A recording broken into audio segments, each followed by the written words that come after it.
Welcome back to another G Auto Repair video. Today we're going to be taking a look at this new CS engine tests. I say new because I think it's new. I've never seen it before. I just recently found out this existed.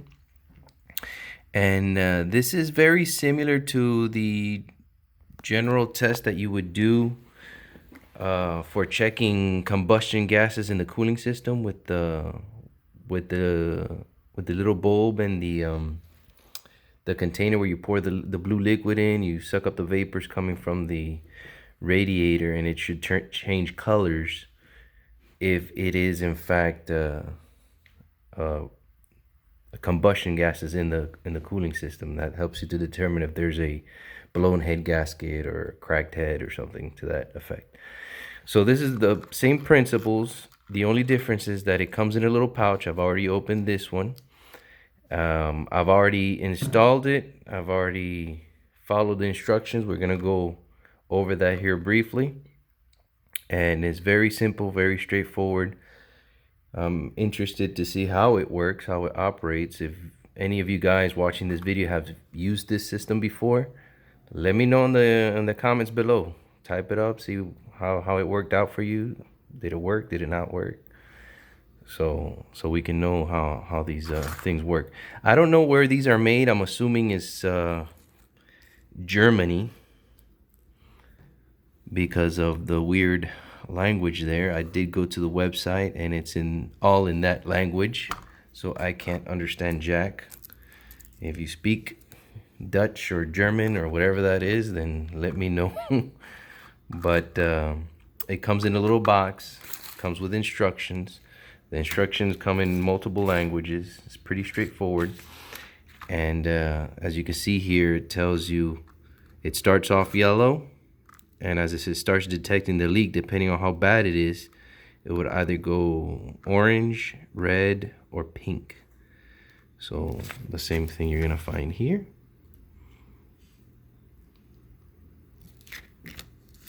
And the instructions are right here. So let's go ahead and go to the vehicle real quick, and we'll get started. Okay, so we're out here at my 2002 Ford Ranger, and as you can see, I've already placed the I'm gonna put this here. We've already placed the little packet inside the radiator. Now, depending on your cooling system, you would either put it on the reservoir if it's like a European style, not just European, you know, some American cars doesn't have it too, like certain Fords and GMs. Either you put it in the reservoir where it's under pressure, or you put it straight on the radiator, which is my case here.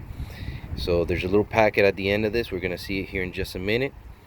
When the car is cold or warm, where you can safely open this, you would open it, stick the packet inside, leave the tether outside, and then put the cap back in its place without breaking the tether. And then we're gonna let the car warm up, reach normal operating temperatures, and then we're gonna drive it or leave it idling for an additional 10 minutes.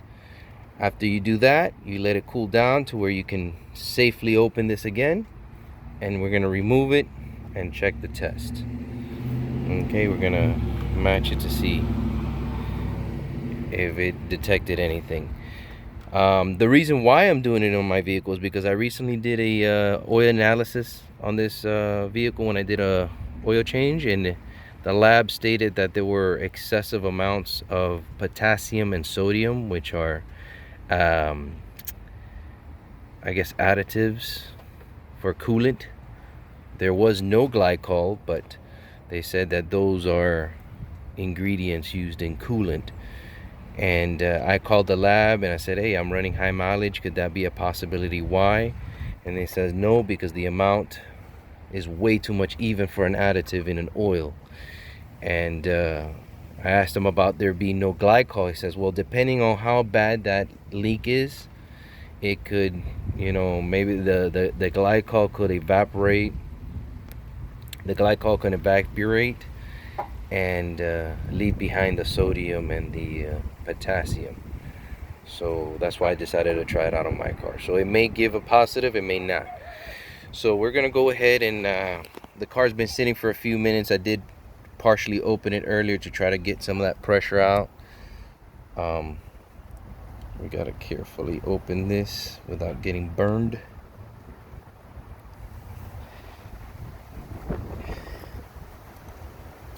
Ooh.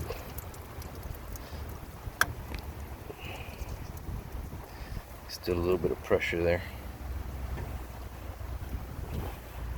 Let's use this here. So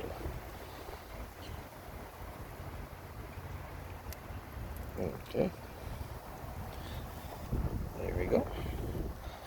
And now we're gonna pull this out, and there you have it.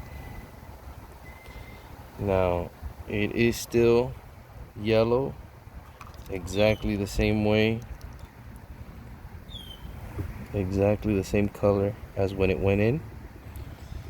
So this would be a negative, quote unquote. And I say a negative because based on my experience with these chemical tests, they don't always indicate that you have a leak when in fact you really do have a leak. Now I'm curious to know how this works because it's literally, the fluid is in a pouch and the pouch is sealed. So how does this react? I'm not sure.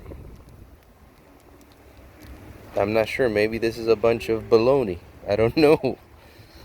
You know, how is this pouch supposed to react to anything when it's sealed inside of the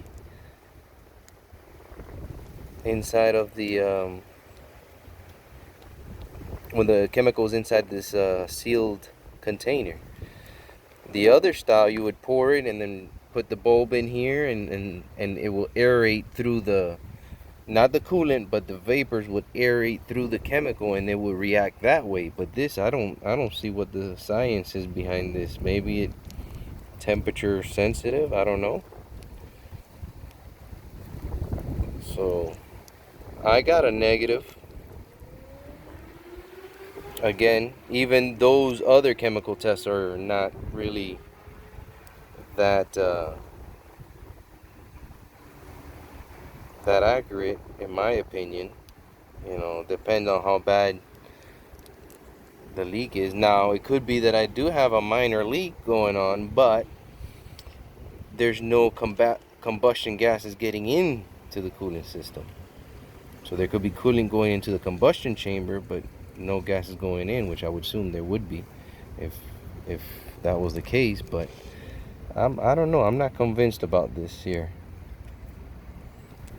I would like to get more feedback on this. I'm asking your help if you've used this on a known blown head gasket where it should react.